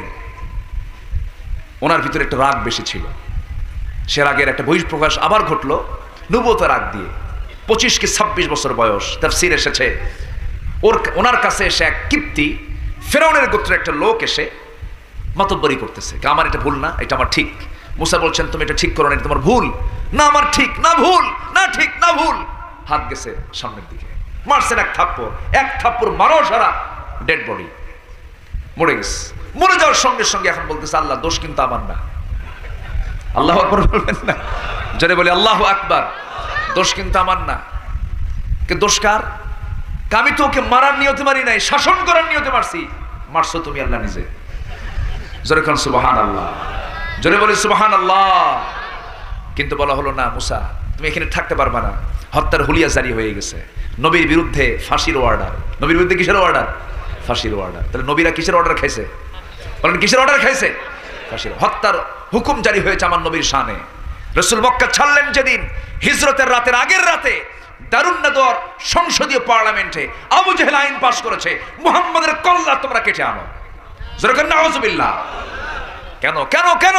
এর মূল কারণ হলো ঈমান আনতে হবে সাক্কা, সুদ মুক্ত, জিনা মুক্ত, মদ মুক্ত, অসামাজিক কাজ মুক্ত। একমাত্র সলিড ঈমান আনতে হবে। ইমানদার কোনো শিরকের কাজে যাবে না, ইমানদার শিরকের ধারে বসে যাবে না, ইমানদার দুনিয়ার তৈরি করে কোনো আইনকে বিশ্বাস করবে না, করবে না, করবে না। রাসূল যখন এমন দাওয়াত দিলেন, তখন রাসূলের বিরুদ্ধে হত্যার হুলিয়া জারি হয়ে গেল। মুসা দেশ ছাড়লেন, দেশ ছেড়ে যেদিক চোখ চাই সেদিক চলে গেলেন মাদিয়ান। কোথায় চলে গেলেন? হ্যাঁ, মাদিয়ান চলে গেলেন। যে কূপের ধারে প্রচন্ড তৃষ্ণা। মানুষের ক্ষুধা বেশি লাগে না তৃষ্ণা বেশি লাগে? বলেন বলেন। ক্ষুধার যন্ত্রণা বেশি না তৃষ্ণার যন্ত্রণা বেশি? তৃষ্ণা। খাবার পরে পেলেও সমস্যা নেই, কিন্তু পানি ছাড়া উপায় নাই। ওয়াজআলনা মিনাল মাই কুল্লা শাইইন হাইয়িন। প্রত্যেকটা প্রাণীর সাথে পানির সম্পর্ক আছে না নাই? আচ্ছা, কি হলো? পানির সন্ধানে কূপের ধারে দাঁড়ালেন। কূপের ধারে দাঁড়ানো মাত্রই কূপের কাছে গেলেন, পানি তুলে পানি পান করলেন। সঙ্গে সঙ্গে দেখলেন একজন মহিলা সামনে দাঁড়ানো, হাতে বালতি নেওয়া। বলছেন, কি সমস্যা তোমাদের বলো, কূপ থেকে পানি তুলবো, আমরা তুলে নিয়ে যাও। মহিলা মানুষ বাইরে কেন? আমরা পারবো না। কেন পারবে না? ঢাকনা টান দিতে 7-8 জন শক্তিশালী পুরুষের প্রয়োজন হয়, সবাই পানি তুলে নিয়ে যাবে, এরপর অবশিষ্ট পানি আমরা তুলে নিয়ে যাব। সঙ্গে সঙ্গে মুসা বলছেন, না, বেচারা মহিলা মানুষ, একটু উপকার করা দরকার। তাহলে যে সমস্ত সমাজে অনেক সময় বিপদগ্রস্ত মহিলা হয়, তাদের পাশে দাঁড়ানোর দরকার আছে না নাই? বিপদগ্রস্ত মহিলার পাশে দাঁড়ানো কি দরকার আছে না নাই? আছে। আবার ইউসুফ আলাইহিস সালাম নারীকে সামনে পেয়েছিলেন, উনি পড়েছিলেন ফিতনায়, সেই ফিতনা থেকে তিনি নিজেকে মুক্ত করেছেন, ফিতনার মুক্ত হয়েছেন ঈমানের জোরে। কিসের জোরে বলেন? বলেন কিসের জোরে? ঈমানের জোরে। কিন্তু মুসা আলাইহিস সালাম বলেন ঠিক আছে বালতি দিয়ে দাও। বালতি নিলেন, কূপের ধারে গেলেন, ঢাকনায় হাত দিলেন। 7-8 জন যুবক মানুষ যে ঢাকনা টান দিতে যুবকের প্রয়োজন হয়, মানুষের প্রয়োজন হয়, উনি করলেন কি বাম হাতে ধরলেন, সেই ঢাকনা হাত দিয়া ধরে ফিকে মারলেন, 14 হাত দূরে গিয়ে ছিটকে পড়ে গেল। মহিলা থরথর করে কাঁপে আর ভাবে এটা মানুষ না অন্য কিছু। বালতি পরে পানি তুলে দিয়ে বলছে যাও সোজা বাড়ির দিকে চলে যাও, সন্ধ্যার পরে মেয়েদের বাইরে থাকতে নেই। কিন্তু আমার দেশে সন্ধ্যার পরে পুরুষ বেশি না মহিলা বেশি? মার্কেটে পুরুষ বেশি না মহিলা বেশি? সুবহানাল্লাহ। কি কবেন? জোরে কোন নাউজুবিল্লাহ। মুসা আলাইহিস সালাম পাঠায়া দিলেন। সূর্যাস্ত হওয়ার আগেই মেয়ে যখন বাড়িতে পৌঁছে গেছে, মেয়ের বাবা বলছে মা প্রত্যেক দিন পানি আনতে সন্ধ্যা পার হয়ে যায়, আজকে এত তাড়াহুড়ো করে আসলে কেমনে? ও মা এর কারণটা কি? বলছে আব্বা একজন যুবক আছে শাইখুন আজিজ, খুব শক্তিশালী যুবক, গায়ে দারুণ জোর, শুধু ঢাকনা হাত দিল ছিটকে পড়ে গেল।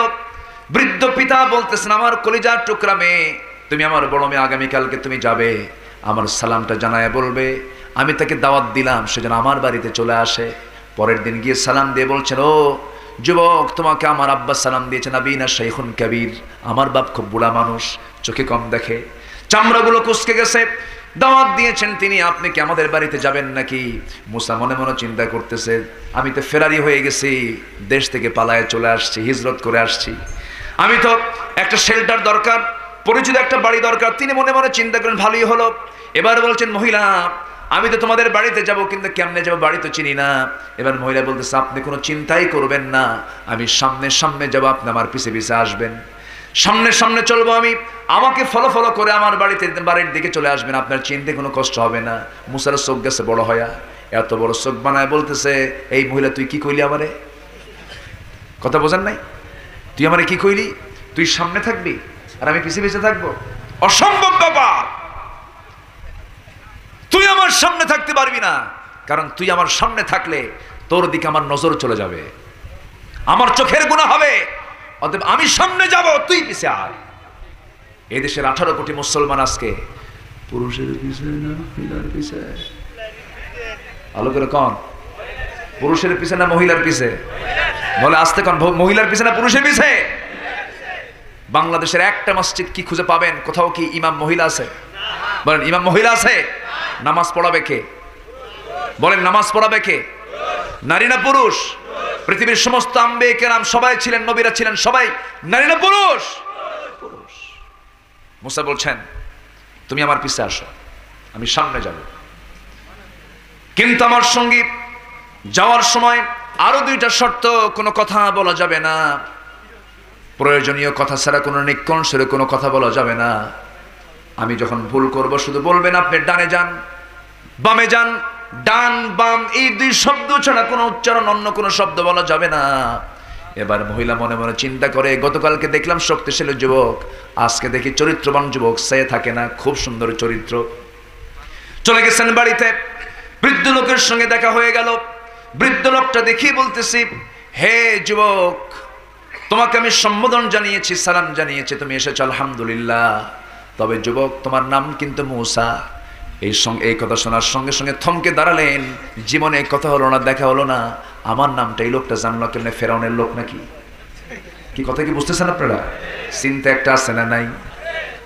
নবীদেরকে ওই পেরেশানির মধ্যে কে রেখেছেন? আসতে বলেন কে রেখেছেন?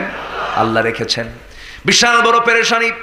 এবার ওই বৃদ্ধ লোকটা বলতেছে ও মুসা, শুধু তোমার নামটা আমি জানি তা নয়, তোমার কামটাও জানি কি? থাপ্পড় মারছো, মানুষ মরে গেছে, এরপরে আসছো। এবার তিনি জড়সড় হয়ে গেলেন। এবার বলছেন শোনো ও মুসা, তুমি যার সামনে দাঁড়িয়ে কথা বলতেছো এই লোকটা সাধারণ বুড়োর কাতারের বুড়ো একজন নয়, আমি সাধারণ কোনো একজন ব্যক্তি নই।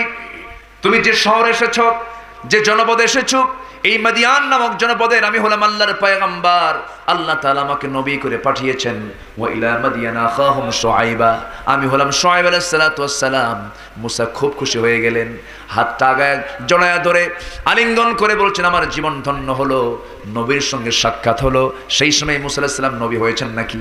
নবী হন নাই। সাক্ষাৎ হলো, জড়ায়া ধরলেন। এরপরে বললেন শোনো, গতকালকে আমার মেয়েকে দেখেছ, আজকেও তুমি আমার মেয়েকে দেখেছ, আমি এই দুইটা মেয়ের যে কোনো একটা মেয়েকে তোমার সঙ্গে বিয়ে দিতে চাই, বিয়ে করবা নাকি? মুসা দেরি না করে সঙ্গে সঙ্গে তৎক্ষণাৎ বলে ফেললেন, যদি দেন এখনই বিয়ে করব। কি কথা কি বুঝতেছেন? উনি সবকিছু তাড়াহুড়ো করতেন।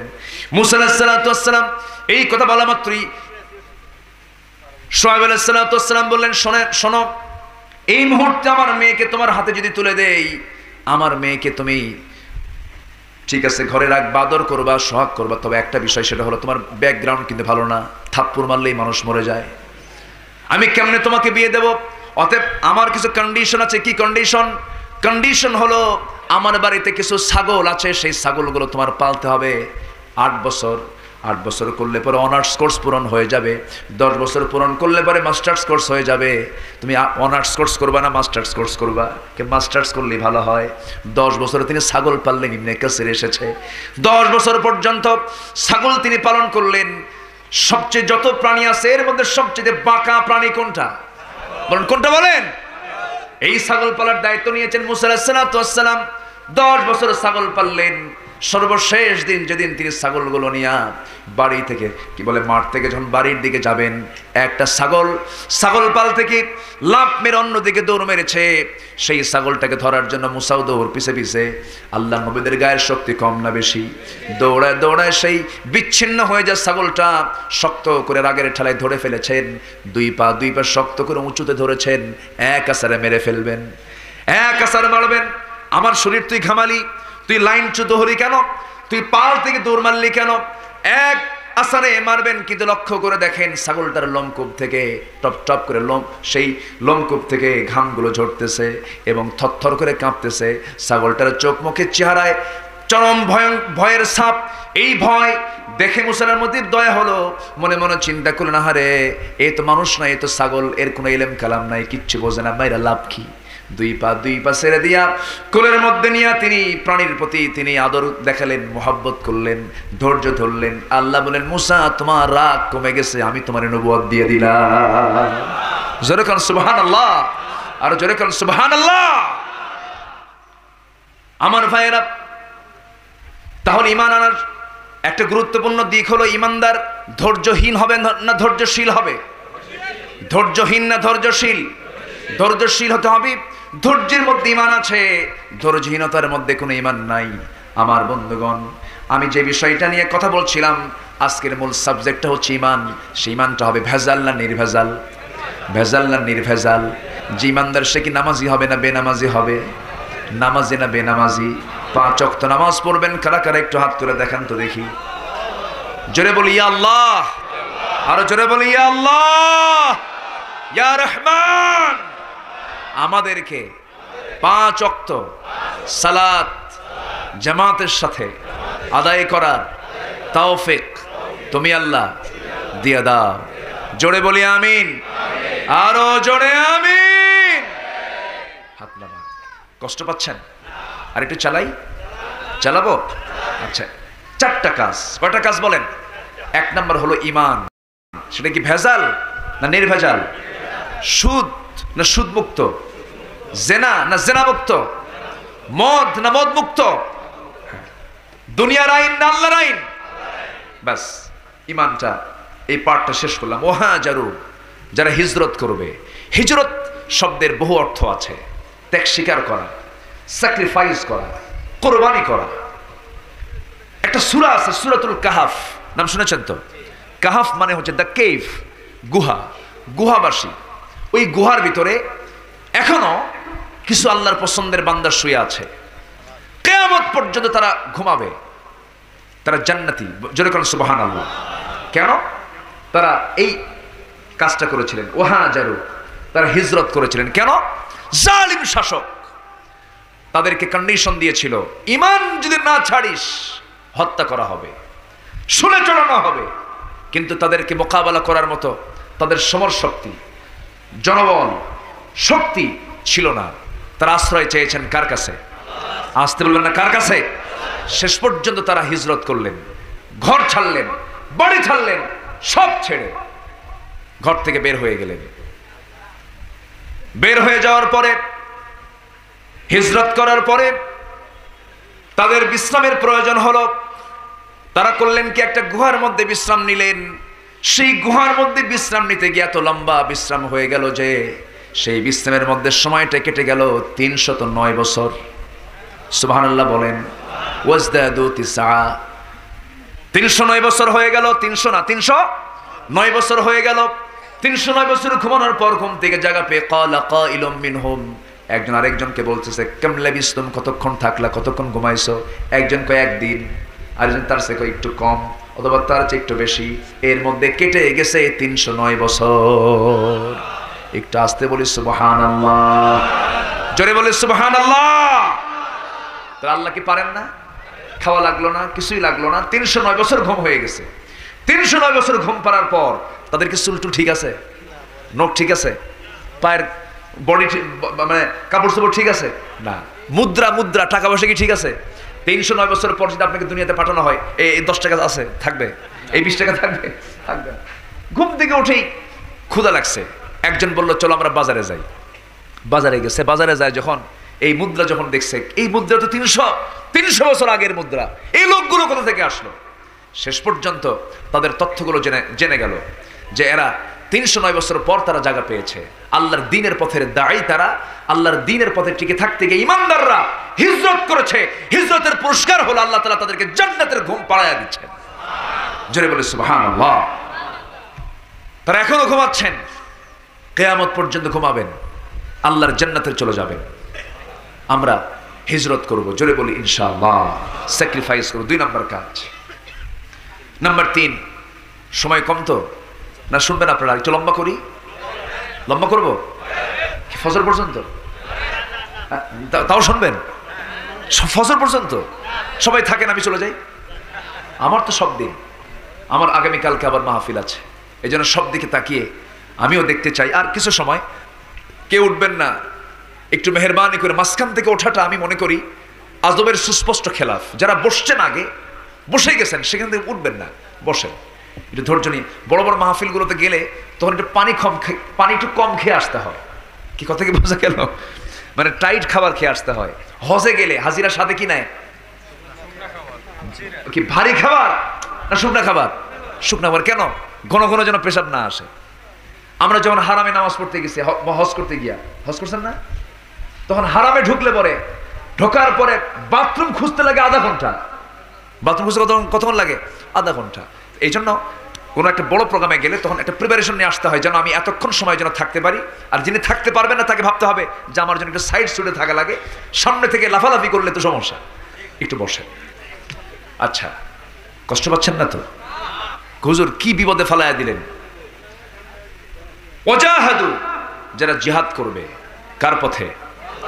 জিহাদ কিন্তু 2 পথে হয়, একটা শয়তানের পথে আর এটা কার পথে? সেখানে কতল শব্দটা আসছে, কতলুন।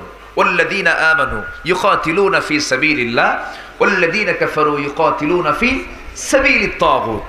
তাহলে যারা কাফের তারাও কিন্তু যুদ্ধ করে। তারা কি আল্লাহর পথে করে? কার পথে করে? তাগুতের পথে, শয়তানের পথে, ইসলামের বিপরীত পথে তারা সংগ্রাম করে। আমরা সংগ্রাম করব কার পথে? আসতে বলবেন না কার পথে? রাসূল কি সংগ্রাম করেছেন? আসতে কয়। রাসূল কি জিহাদ করেছেন? বদর যুদ্ধের প্রথম কাতারে কে বলেন? মুহাম্মদ সাল্লাল্লাহু।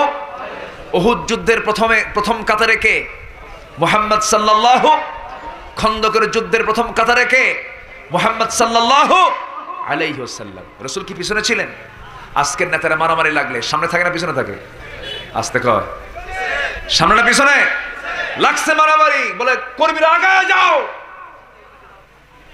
প্রয়োজনে লোক পাঠাবো। প্রয়োজনে কি? লোক পাঠাবো। যত রক্ত লাগে দেব, প্রয়োজনে লোক পাঠাবো। আছে না নাই? রাসূল কেমন ছিলেন? না, রাসূল আগে মার খেয়েছেন। জোরে বলে সুবহানাল্লাহ। আগে মার খেয়েছেন মুহাম্মদ সাল্লাল্লাহু আলাইহি ওয়াসাল্লাম, ওয়াজাহাদু ফি সাবিলিল্লাহ, যারা আল্লাহর রাস্তায় জিহাদ করবে মাল দিয়ে, জান দিয়ে। জিহাদ মানে আমাদের দেশে ভুল বোঝানো হয়, জিহাদের কিছু বিকৃত ব্যাখ্যা আছে না নাই, এবং জিহাদ নিয়ে কিছু বাজে কথাও আমাদের সুশীল সমাজের কিছু লোক বলে থাকে। জিহাদকে যারা নেগেটিভ সেন্সে দেখবে তার ঈমান থাকবে না, জিহাদকে যারা নেগেটিভ মাইন্ড মনে করবে তাদের ঈমান নাই। কারণ আদর্শ মুজাহিদ ছিলেন মুহাম্মদ সাল্লাল্লাহু আলাইহি ওয়াসাল্লাম। আমি যে বিপদে পড়ে গেলাম, লোকজন না বলেই ওঠে দোয়া দোয়া, হ্যাঁ চলবে, জোরে বলি ইনশাআল্লাহ। বলেন তো সবাই আল্লাহ, আরো জোরে আল্লাহ, আরো জোরে আল্লাহ। সুবহানাল্লাহ, আলহামদুলিল্লাহ, লা ইলাহা ইল্লাল্লাহ। সুবহানাল্লাহ, জোরে সুবহানাল্লাহ, আলহামদুলিল্লাহ, লা ইলাহা ইল্লাল্লাহ। তুমি বাঁচাও, তুমি মারো, অবিরত ক্ষমা করো। তুমি বাঁচাও, তুমি মারো, অবিরত ক্ষমা করো। ধরার যে জন তাকেই ধরো, ঠিক কিনা? ধরার যে জন তাকেই ধরো। শোক তোমার মুঠোয় সবই আল্লাহ। সুবহানাল্লাহ, আলহামদুলিল্লাহ, লা ইলাহা ইল্লাল্লাহ। সুবহানাল্লাহ, আলহামদুলিল্লাহ, লা ইলাহা ইল্লাল্লাহ। তোমার জিকে পড়ে অবাধ্য হই কেমন করে। তোমার জিকে পড়ে অবাধ্য হই কেমন করে। খুঁজে না পাই কোনো ভাষা, খুঁজে না পাই কোনো ভাষা। শুকর গুজার করার আল্লাহ। সুবহানাল্লাহ, আলহামদুলিল্লাহ, লা ইলাহা ইল্লাল্লাহ। সুবহানাল্লাহ, আলহামদুলিল্লাহ, লা ইলাহা ইল্লাল্লাহ। এত আস্তে মারহাবা বললেন আপনারা? মনে হয় কষ্ট পাচ্ছেন আপনারা, মনে হয়। জি বলি আলহামদুলিল্লাহ। তাহলে শিখলাম 1 নম্বর ঈমান আনা, কি আনা? নাম্বার 2 হিজরত করা। নাম্বার 2 কি? প্রয়োজনে দেশ ছাড়তে হলে দেশ ছাড়বো, বাড়ি ছাড়তে হলে বাড়ি ছাড়বো, তবু বাতিল শক্তির কাছে মাথা নত করবো না। আমরা শিখিয়েছেন মুহাম্মদ সাল্লাল্লাহু ওয়াজাহাদু, যারা জিহাদ করবে।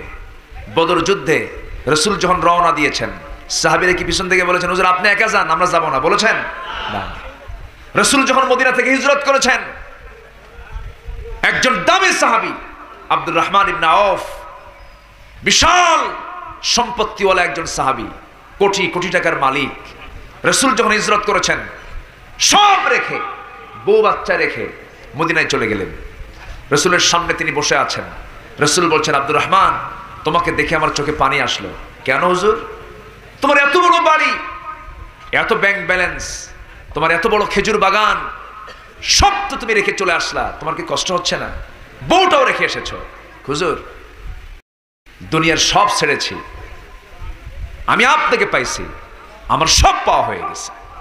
জোরে বলে সুবহানাল্লাহ। রাসূল বলেন তুমি কি জানো আব্দুর রহমান, তোমার বিশাল বড় প্যালেস, ওই বাড়িটা না আবু জেহেল দখল করে নিয়েছে। তিনি মুস্কে একখান হাসি মেরে বললেন হুজুর আবু জেহেল দখল করেছে আমার দুনিয়ার বাড়ি, আর আমি দখল করতে চাই জান্নাতের বাড়ি। ওয়াল্লাযীনা আমানু ওয়াল্লাযীনা হাজারু, ঈমান যারা আনবে, হিজরত যারা করবে, ওয়াজাহাদু জিহাদ যারা করবে। আব্দুর রহমান ইবনে আউফ জান্নাতের সংবাদ পাওয়া একজন সাহাবী, দুনিয়াতে বসে জান্নাতের সংবাদ পেয়েছেন। জোরে বলি সুবহানাল্লাহ। উহুদ যুদ্ধে এই সাহাবী অংশগ্রহণ করেছেন। উহুদ যুদ্ধের মূল নেতৃত্ব দিয়েছেন মুহাম্মদ সাল্লাল্লাহু আলাইহি ওয়াসাল্লাম। আমার নবীজির সম্মান পৃথিবীর সকল লোকের চাইতে কম না বেশি? একজন মানুষ যিনি আল্লাহর বাড়িতে দাওয়াত পেয়েছেন, তিনি কে? মুহাম্মদ সাল্লাল্লাহু আলাইহি ওয়াসাল্লাম। সেই লোকটা, সেই মহামানব বদর যুদ্ধে গেছেন, তিনি কি সুস্থ অবস্থায় ফিরেছেন না রক্তাক্ত হয়েছেন? বলেন বলেন বলেন। তাহলে দিন কায়েমের জন্য যদি পৃথিবীর শ্রেষ্ঠ মহামানবের দেহ থেকে রক্ত ঝরাতে হয় দিন কায়েমের জন্য, অতএব সেই দিন কায়েম না হওয়া পর্যন্ত রক্ত ঝরানো ছাড়া আর কোনো পথ আছে? যে দেশের মানুষ 30 লক্ষ শহীদের বিনিময়ে 30 লক্ষ মানুষ জীবন দিয়েছেন যে দেশের স্বাধীনতার জন্য, সেই দেশের মানুষ আল্লাহর জমিনে দিন কায়েমের জন্য বুকের তাজা প্রাণ ঢেলে দিতে হবে। রাজি কি আছেন সবাই? আল্লাহ তুমি কবুল করো, জোরে বলি আল্লাহুম্মা আমিন। উহুদ যুদ্ধের দিন মুনাফিকরা নবীর পিছন থেকে বলল, মুহাম্মদ বিন আব্দুল্লাহ, তুমি যাচ্ছ যুদ্ধে, সেই যুদ্ধে যে যুদ্ধে কাফেররা 3000 সৈন্য নিয়ে আসছে, আর আমাদেরকে নিয়ে যাচ্ছ 1000, আমরা যুদ্ধে যাব না। এরকম মুনাফিক এখন নাই? আসতে বলবেন না, আছে না নাই? মামলা টামলা খাওয়া যাবে না, ওই গন্ডগোলে যাওয়া যাবে না। তাহাজ্জুদ পড়ব, ফজর পড়ব, এত বড় তাসবিহ নিয়ে জিকির করে জান্নাত পার হয়ে জাহান্নামে যাব। মুনাফিকরা নামাজ পড়তে পারে, মুনাফিকরা জিকির করতে পারে, কিন্তু মুনাফিকরা জিহাদের ময়দানে যেতে পারে না। এজন্য আল্লাহ বলছেন, আল্লাযীনা আমানু ওয়া হাজারু ওয়া জাহাদু, এবং যারা জিহাদ করবে কার পথে? আল্লাহর পথে। আমার নবীজি বললেন, কেউ যদি না যায় আমি রাসূল একা যাব। জোরে বলে সুবহানাল্লাহ। আমার নবীজি রওনা দিলেন, মুনাফিকরা মাইনাস হলো, সাহাবে কেরাম কিছু নিয়ে চলে গেলেন। আমার নবীজি উহুদের প্রান্তরে যুদ্ধের নেতৃত্ব দিচ্ছেন, জিহাদের নেতৃত্ব দিতেছেন। মিষ্টি খাওয়া সুন্নাত, পাগড়ি পরা সুন্নাত, মিসওয়াক করা সুন্নাত, কিন্তু আমার নবীজি সেই দিন মাথায় হেলমেট পরেছেন, সেদিন তিনি মাথায় যুদ্ধের পোশাক পরেছেন, পাগড়ি পরার সুযোগ তিনি সেদিন পান নাই। লৌহ বর্ম পড়েছেন, বর্শা হাতে নিয়েছেন, তরবারি হাতে নিয়েছেন। সেই সময় আধুনিক দুনিয়ার যত সমরাস্ত্র সব তিনি কাছে লাগায়া ঘোড়ার পিঠে তিনি যুদ্ধের ময়দানে হাজির হলেন। যুদ্ধ যখন শুরু হয়ে যাবে, যুদ্ধ শুরুর প্রাক্কালে তেজোদ্দীপ্ত বক্তব্য দিলেন, সাহাবায়ে কেরামকে যুদ্ধের জায়গাগুলো সব বুঝায় দিলেন। 50 জন তীরন্দাজকে বললেন, ও তীরন্দাজ 50 জন তীর হাতে নিয়া, ধনুক হাতে নিয়া রুমা পাহাড়ের উঁচু জায়গায় তোমরা দাঁড়ায়া থাকবা, যুদ্ধ শুরু হয়ে যাবে। যুদ্ধের পরবর্তী অনুমতি না পাওয়া পর্যন্ত আমার কাছ থেকে তোমরা স্থানটা ত্যাগ করবা না। যুদ্ধ শুরু হয়ে গেছে, মুসলমানদের প্রবল আক্রমণ। যে যুদ্ধে অংশগ্রহণ করেছেন ওমর, কি হতে পারে বলেন? যে যুদ্ধে অংশগ্রহণ করেছেন, সেই যুদ্ধে অংশগ্রহণ করেছেন আমাদের সাইয়েদনা আবু বকর সিদ্দিক রাদিয়াল্লাহু তাআলা আনহু, কি হতে পারে? আলী রাদিয়াল্লাহু তাআলা আনহুর মতো মানুষ, ওসমান জিন্নুরানির মতো মানুষ যুদ্ধের ময়দানে সব হাজির হয়েছেন। যুদ্ধ শুরুর এক পর্যায়ে মুসলমানদের বিজয় নিশ্চিত হয়ে গেছে। ওই 50 জন তীরন্দাজ সাহাবী তারা করলেন কি, আমার নবীর অনুমতি না পাওয়ার পরেও সেই জায়গা থেকে তারা যুদ্ধ শেষ হয়েছে মনে করে তারা সেই জায়গা থেকে স্থানটা ত্যাগ করলেন। এই যে স্থানটা ত্যাগ করলেন, তার সাইড দিয়ে একটা চিকন গলি পথ ছিল, গিরিপথ ছিল। কাফের মুশরিকরা করলো কি, সেই চিকন পথ দিয়ে অতর্কিত হামলা করে ফেললো। তাদের মূল টার্গেট ছিল যেমন করে হোক কাউকে আঘাত করব না, মূল আঘাতটা করব মুহাম্মদ বিন আব্দুল্লাহকে, তাকে মারলেই দিনটা নির্মূল হয়ে যাবে, ইসলাম পরাজিত হয়ে যাবে। এই চিন্তা মাথায় নিয়ে ওই যুদ্ধের ময়দানে তারা রাসূলকে টার্গেট করে বৃষ্টির মতো তীর মারা শুরু করে দিল। তীর মারতে মারতে এক পর্যায়ে সাহাবায়ে কেরাম সামনে ঝাঁপ দিয়ে পড়ে রাসূলের সামনে। যে তীরটা সেই নবীর দিকে, সেই তীরটা সাহাবীরা কেউ পিঠে নেন, কেউ বুকে নেন, কেউ চোখে নেন, কেউ হাতে নেন, কারো বুকে লাগে, কারো পিঠে লাগে। রাসূলকে বাঁচাতে গিয়া 8 থেকে 10 জন সাহাবী সেই জায়গায় ডেড বডি হয়ে গেলেন, শাহাদাত বরণ করলেন। একজন সাহাবী ছিলেন দাজানা রাদিয়াল্লাহু তাআলা আনহু, রাসূলের সামনে দাঁড়ায় বলছেন, হুজুর দয়া করে আমার কথা আপনি শুনবেন, আপনি আমার বুকের মধ্যে চলে আসেন। বড় লম্বা সাহাবী ছিলেন, রাসূলকে বুকের সঙ্গে আলিঙ্গন করে বলছেন, হুজুর লক্ষ দাজানা দুনিয়া থেকে বিদায় হলে ইসলামের তেমন ক্ষতি হবে না, আপনি যদি মারা যান ইসলাম তো নিভিয়ে যাবে, আমি আপনাকে মারতে দেব না, যত তীর আমার পিঠে লাগবে।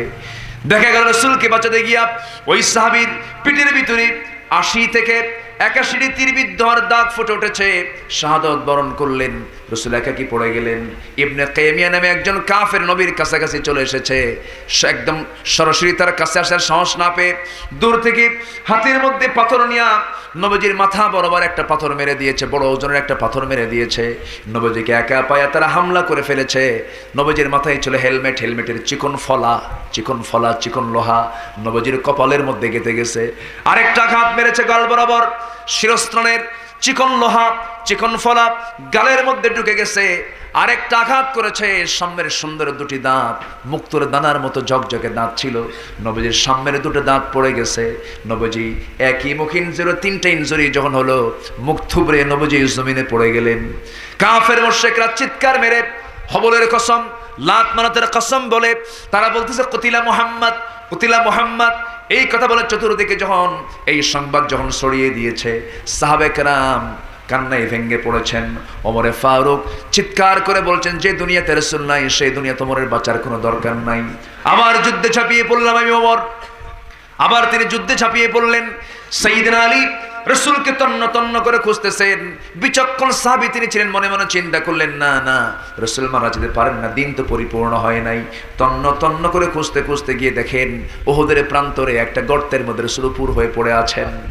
নবীজির চুল লাল হয়ে গেছে, দাড়িগুলো লাল হয়ে গেছে, পোশাকগুলো রক্তে লাল হয়েছে। যে নবীর দেহে একটা মাছি পড়ে না, মশা পড়ে না, যে নবীর মাথার উপর আল্লাহ তাআলা সর্বক্ষণ আকাশের সূর্যের নিচে একখণ্ড মেঘ রেখে দিতেন, যে নবী বোরাকে চড়েছেন, রফরফে চড়েছেন, আল্লাহর মেহমান হয়ে স্পেশাল ফ্লাইটে চড়ে আর শাজিম তিনি সফর করেছেন, জান্নাত দেখেছেন, জান্নাত দেখেছেন, সেই নবী উহুদের ময়দানে উপর হয়ে রক্তাক্ত দেহ নিয়ে পড়ে আছে। একমাত্র কারণ হলো জমিন আল্লাহর দিন কায়েম করতে গেলে রক্ত ছাড়া কোনো উপায় নাই। ঠিক কিনা আমার ভাইয়েরা? একামতে দিনের কাজ করতে হবে, এই কাজের আঞ্জাম দিতে হবে। ঈমান আনবো, ত্যাগ স্বীকার করবো, স্যাক্রিফাইস করব। আমার নবীজি মুখ থুবড়ে পড়ে আছেন। আলী রাদিয়াল্লাহু তাআলা রাসূলের সামনে দাঁড়ালেন, তিনি কাঁদতে লাগলেন, ফোফায় ফোফায় কাঁদতেছেন, আবেগটাকে ধরে রাখতে পারছেন না। এক পর্যায়ে বলতেছেন, হুজুর কাফেররা আপনাকে মেরে গেল, রক্তাক্ত করে দিল, আপনি তাদের জন্য লানত করুন। রাসূল বলছেন, আলী রে একটা কথা জেনে রেখে দিও আলী, আমার দেহ থেকে রক্ত ঝরেছে, এই দেহেই দেখতে পাবে আল্লাহর দিন কায়েম, এই জমিনে আল্লাহর দিন কায়েম হয়ে গেছে। জোরে বলি সুবহানাল্লাহ। হযরত আলী করলেন কি, জুনদুব রাদিয়াল্লাহু আনহুকে সঙ্গে করে নিয়া কোলের মধ্যে তুলে নিয়া দৌড় মেরে চলে গেছেন উহুদের পাহাড়ের উঁচু একটা জায়গা। আল্লাহ পাক আমাকে দেখার তৌফিক দিয়েছেন, উঁচু একটা জায়গায় তাকে শোয়া রাখা হলো। শোয়া রাখা অবস্থায় সাহাবীরা সামনে বসে গেলেন, রাসূলের সেবায় বসে গেলেন। নবীজির রক্তগুলোকে একজন মহিলা সাহাবী পরিষ্কার করে দিচ্ছিলেন, গামছা দিয়ে পরিষ্কার করে দিচ্ছিলেন। একজন সাহাবী সামনে বসে গেলেন, তিনি হচ্ছেন আবু উবাইদা ইবনুল জাররাহ রাদিয়াল্লাহু তাআলা আনহু। নবীর সামনে বসে লক্ষ্য করে দেখেন নবীজির গালের ভিতরে শিরস্ত্রাণের চিকন লোহা ঢুকে আছে, এটা তাড়াতাড়ি বের করা দরকার। বের করলেন, দেখলেন ফিঙ্কি দিয়ে রক্তগুলো গড়ে গড়ে পড়ে।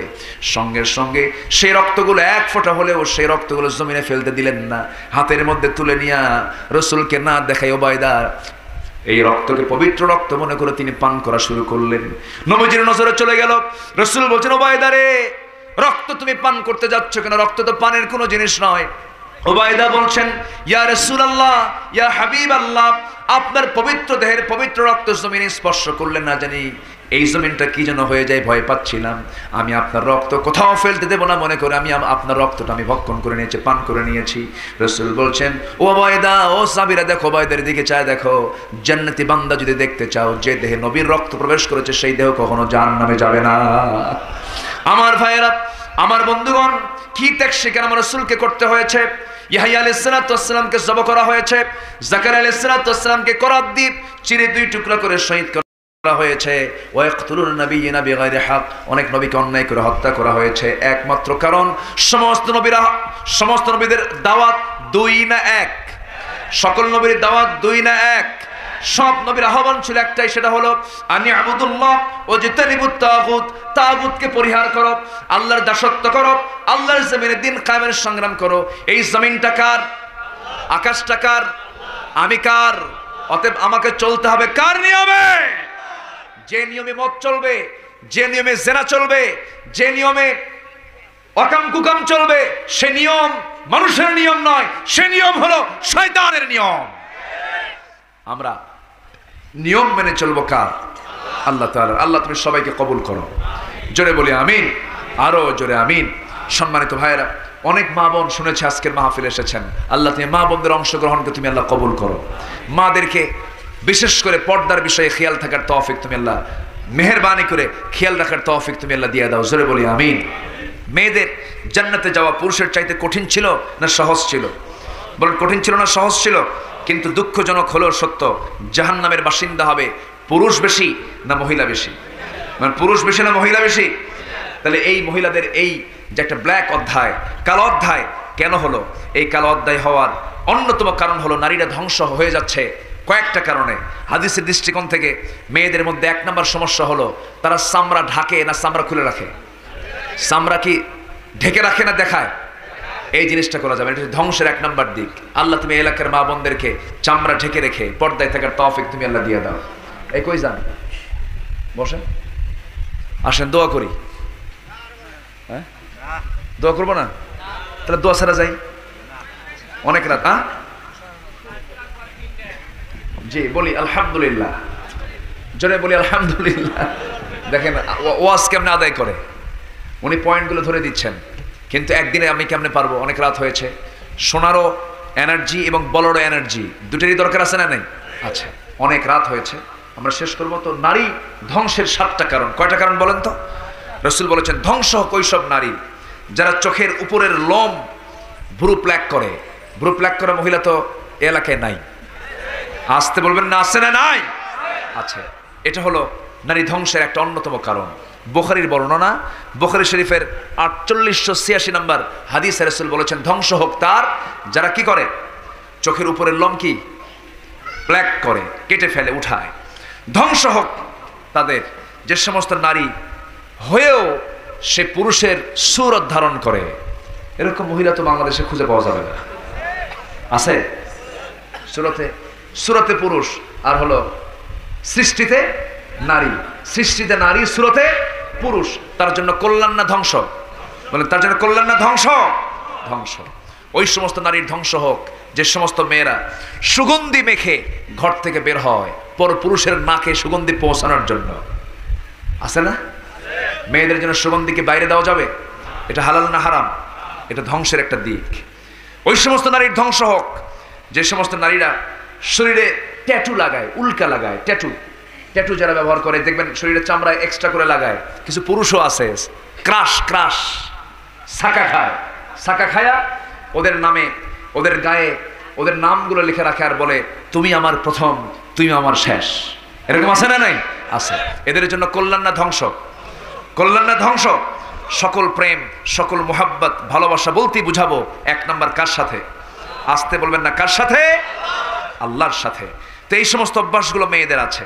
আরেকটা অভ্যাস হলো ওই সমস্ত নারীদের জন্য অভিশাপ যারা তাদের মাথার যে চুল আছে চুলের পরেও আরো কিছু এক্সেস পরচুলা লাগায়। আছে না নেই? আছে। এটাকে রাসূল নিষেধ করেছেন, মানা করেছেন।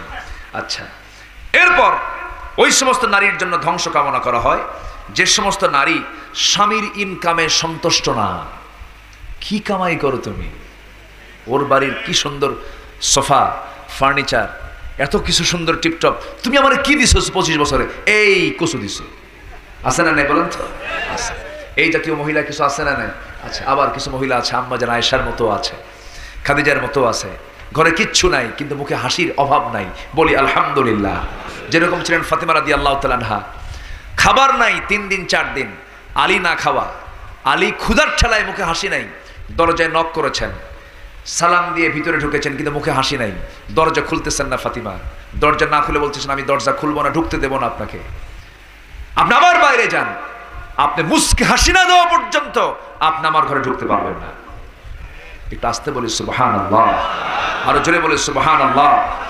বলেন আগে সম্পদ দরকার না ভালোবাসা দরকার? বলেন বলেন বলেন।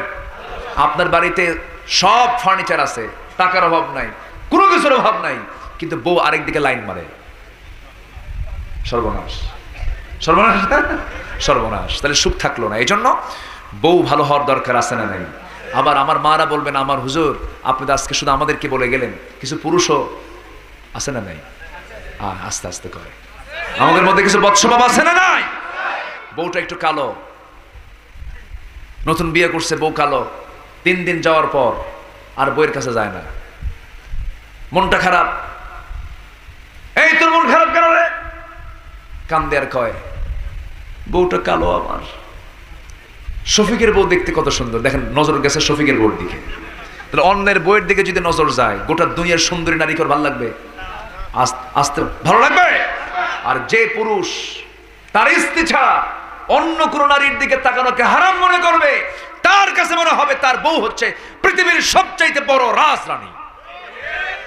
অতএব চরিত্র সুন্দর রাখতে হলে আগে চোখের হেফাজত করব আমরা। জোরে বলি ইনশাআল্লাহ, আর জোরে বলি ইনশাআল্লাহ।